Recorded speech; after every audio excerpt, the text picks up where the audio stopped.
Ashamaa harka fuunee kabajamtoota daawwattootaa fi dhaggeeffattoota Gadaa Miidiyaa Neetwoork oduu keenya guyyaa har'aa qabannee dhiyaannee jirra. Hangafoota oduutiin eegalla.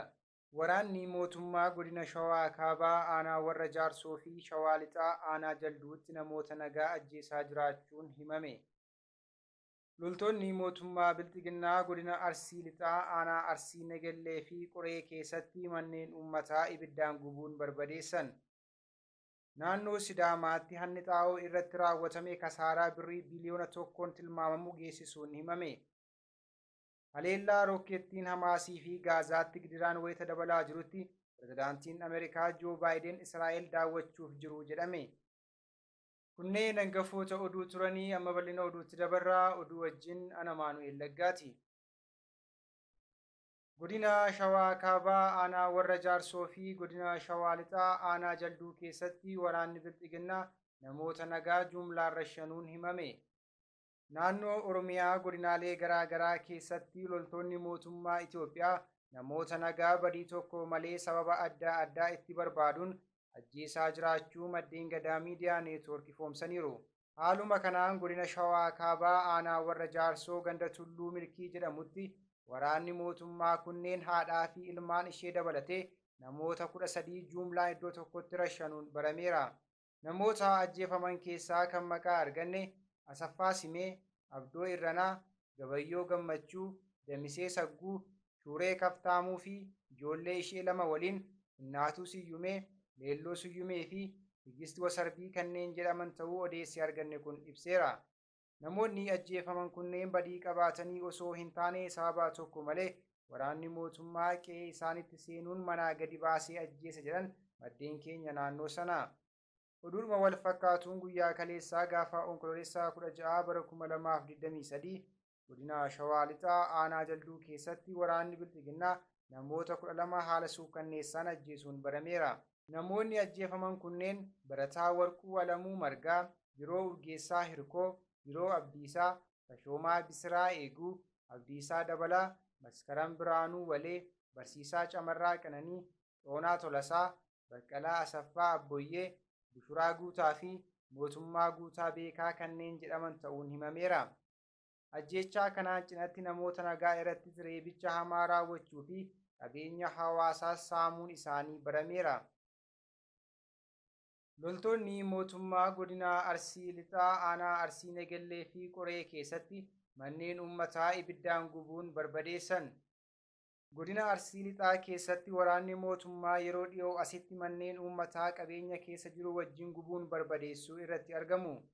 Haaluma kanaan gaafa onkololeessa 13 bara 2023 godina Arsii Lixaa aanaa Arsii Nagellee fi Qoree keessatti kanneen argaman gandoota baadiyyaa garaa garaatti waraanni mootummaa Bilxiginnaa manneen uummataa fi qabeenya isaanii gubuun ibiddaan barbadeessan. Akka kanaan aanaa Arsii Nagellee ganda Mararoo Awwiloo keessaa manneen qonnaan bultoota 10 ol qabeenya mana guutuu waliin kan guban yoo ta'u, aanaa Qoree bakka garaa Qottuu jedhamu keessaas manneen hedduun gubachuun ibsameera. Torban darbe keessaas godinuma kana aanaa Sirkaa fi Xiyoo keessattis manneen qonnaan bultoota hedduu gubuu fi qabeenya saamuu isaanii gabaasuun keenya ni yaadatama. Naannoo Sidaamaatti hanni xaa'oo irratti raawwatame kasaaraa birrii biliyoona tokkoo olitti tilmaamamu geessisuun isaa ibsame. Naannoo Sidaamaatti namoonni hanna xaa'oon shakkaman seeraan itti gaafatamaa akka jiran waajjirri bulchiinsa nageenyaa naannichaa beeksise. Dhimma kanaan wal qabatee shakkamtoonni 148 to'annaa seeraa jala ooluun ibsameera. Hoogganaan waajjira bulchiinsaa fi nageenyaa naannoo Sidaamaa obbo Alamaayyoo Ximiixoos dhaabbata pireesii Itoophiyaaf akka himanitti naannichatti bara baajataa darbe xaa'oo yeroo oomishaatti gatii madaalawaadhaan qonnaan bultootaaf akka raabsamuuf mootummaan birrii miliyoona 28 ol deeggarsa taasisee kumtaala 25,140 hatameera. Xaa'oon hatame kun qonnaan bultoonni osoo sirnaa argatanii irraa fayyadamaa ta'anii oomisha kumtaala 412 ol argamsiisuu akka danda'uu fi miidhaan qaqqabsiisu qarshiidhaan yoo tilmaamamu birrii biliyoona 1 ol akka ta'u ibsaniiru.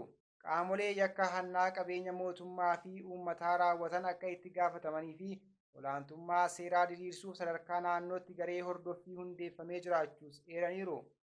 Keessattuu qondaaltonni mootummaa sadarkaan jiran gocha kana keessatti hirmaachuu isaaniitiin shakkaman akka itti gaafataman aangoo isaaniirraas kaafamuu eeran.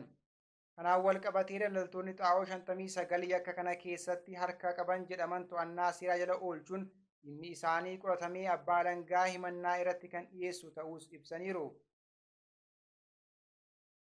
Haleellaa rookettiitiin Hamaasii fi Gaazaatti gidiraan wayita dabalaa jirutti pirezidaantiin Ameerikaa Joo Baayiden ammoo Israa'eliin daawwachuuf jiru jedhame.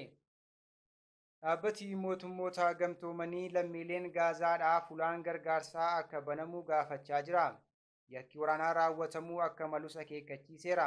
Yuunaayitid Neeshinitti dubbii himtuu Koomishinii Mirgoota Namoomaa kan taate Raavinaa Shamdaasaanii Israa'el lammiileen Filisxeem kaaba Gaazaa irraa gara kibbaatti akka socho'an gaafachuutti dhaabbanni keenya yaadda'eera jette.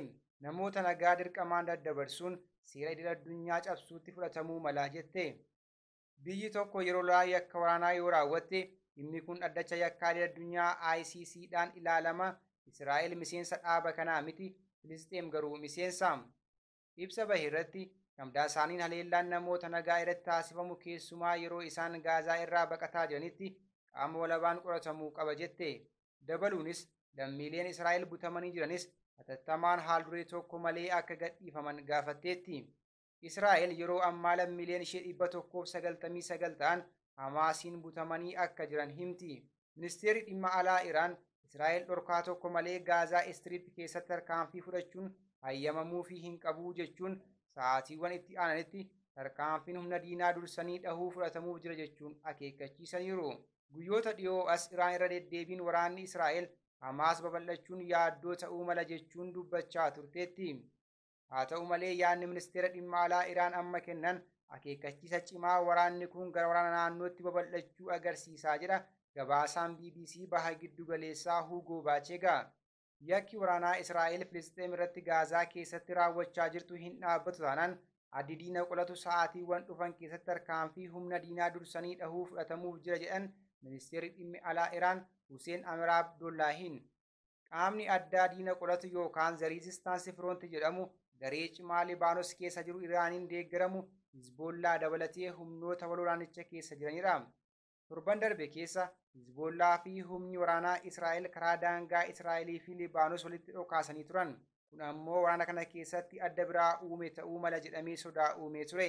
Hizboollaa kan jedhamu kun meeshaa waraanaa gurguddaa misaa'ila daangaa Israa'el keessa haleeluu danda'uu fi loltoota sirriitti leenji'anii fi muuxannoo waraanaa qaban kumaatamaan lakkaa'aman qaba.